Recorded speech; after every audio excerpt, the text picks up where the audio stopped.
And now finally, the request that we receive most often throughout the year on how Ready for K can help you report on a grant. Our programs are aligned with the Head Start Early Learning Outcome Framework and the learning standards in all 50 states. In addition, we align to the Title I and III of the Every Student Succeeds Act, ESSA. This means that our program qualifies as part of any school or district's required written parent and family engagement policy, as well as for the 1% of the Title I funds that are reserved for parent and family engagement. We also align with ESSA's Title IV Part B, 21st Century Community Learning Centers, and Title V Part B, Rural Education. So not surprisingly, we hear from our partners who receive grants about how we can provide them with the data to support their reporting needs. Last month, I received a request from one of our first 5 partners in California who were gathering data for a county map tool, in which they had to provide data on families that were enrolled in Ready for K. They wanted to understand who's enrolled in Ready for K from their county and any other demographic data for those enrolled and for those that dropped off. To help them get the data I needed, I followed this 4-step approach, and this is a model that you could follow no matter what program you're reporting on. First, I prepared the list of metrics that would help them answer their questions. Second, I gathered the data. Third, I conducted some basic analysis to get another layer of information. And then finally, I communicated the findings in a report. So let's start. In the first step, before you start gathering any data for reports, I encourage you to have your questions ready and make a list of the data that you need to answer your questions. In this case, the partner wanted to know how many families were enrolled between June of last year and October this year, any demographic information, any feedback on and any opt-out data. So I made a list: active families between June 1 to October 1, opted out families, language data, grade levels, and survey data. And that was step 1. Step 2 is to gather your data. So in this step, it's critical to know where all your data lives. Some data could be within your student information systems, some could live in your survey files, and some could be in spreadsheets that live in your computers. It's also possible that of the data that you have available, some can be readily used and some needs to be analyzed. As far as Ready for K goes, all your data lives in the dashboard, the majority of which is in the data and analytics page.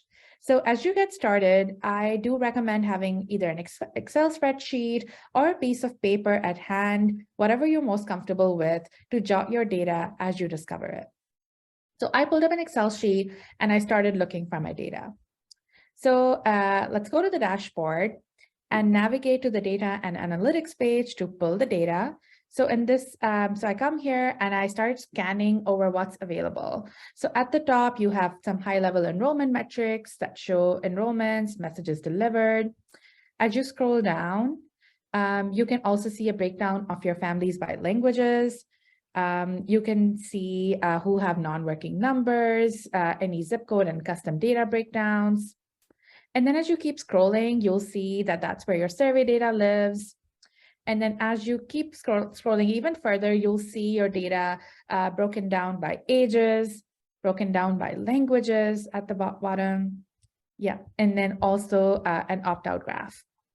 So it's always helpful for me to do a quick scan of the data that is available because it can spark ideas for reporting. Since I was interested in a particular date range, I scrolled to the performance section. Yep. And I set my date range over here. So you'll see there's date filters. So I set the date as June 2021 to October 1, 2022. And once I picked my dates, I saw that there were 74 new enrollments in this time period and over 17,588 messages that were delivered in this time period as well. So I just took notes of this on my Excel doc. And then next wanted to go to my opt-out data. And at the bottom, you will see, sorry, if you could go to the graph. Yeah. So there is a graphical representation of the opt-outs here. And this can be helpful to see, at a quick glance what the opt-outs are looking like. But, like Maya shared, if you do need more details on those opt-outs, you are going to have to download all your raw data and dig into the opt-outs in there. So this brings me to the third stage, where I need to do some analysis to get more information. And so that's our third step, analyze. As we saw, there's a lot of valuable data available in the dashboard. However, sometimes we do need to do some extra analysis, however simple, to get an added layer of information. And we could do that by combining two or more sources of data, or by simply applying filters on existing data so that we can discover any key pieces of insights that we may have been missing. For example, this partner wanted to know how many opted out families spoke Spanish. So I go to the data dashboard, I downloaded my raw data, and I apply filter. And so in the opt-out sheet, if you apply filters, yep, and then we select the language as Spanish.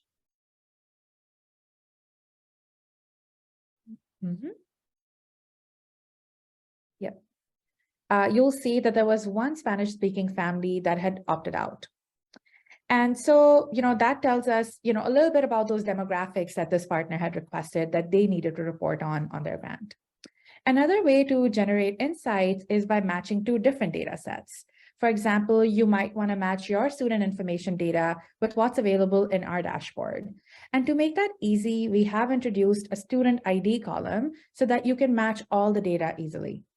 And this can be particularly helpful if you are required to report on demographics that we don't collect in Ready4K. And then once I had all my data that I needed, I created a report to communicate my findings. Data communication is really important, especially as you could be reporting different pieces of information to many different audiences. You want to ensure that the data is easy to understand for not just anybody comfortable with data, but really for any and all levels of expertise. And one way to do that is by providing definitions or adding qualitative data to your numbers. For example, instead of sharing that we sent 500 text messages, I would share that 500 messages with literacy and math tips went out. When reporting, it's also important to contextualize the information. For example, you could provide some background information or patterns or trends that help understand the data better. An example would be, if the majority of drop-offs are among Spanish-speaking families, it could be because the majority of enrolled families speak Spanish. So it's important to provide that context to be able to interpret the data correctly. And finally, the last step I'd like to share is that this is something that's really worked for me, is that I try to visualize data whenever possible. So I'll use charts where I can, or use graphs, because sometimes it's just easier to see data in terms of visuals. And to make this easy for you, we have ensured that you can download your entire Ready4K dashboard view as a PDF report, and you can even download your survey data as images if needed.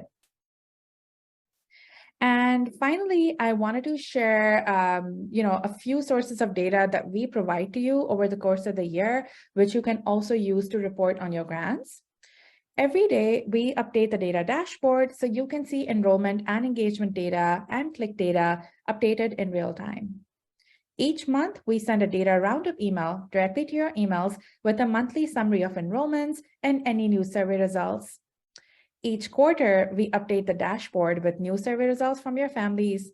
And lastly, each year, at the end of the school year, we provide you with an end-of-year impact report highlighting enrollment and engagement metrics, as well as any family feedback we've collected from your families throughout the year.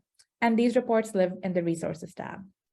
And so I strongly encourage you all to get acquainted with the multiple sources of information so reporting becomes even easier.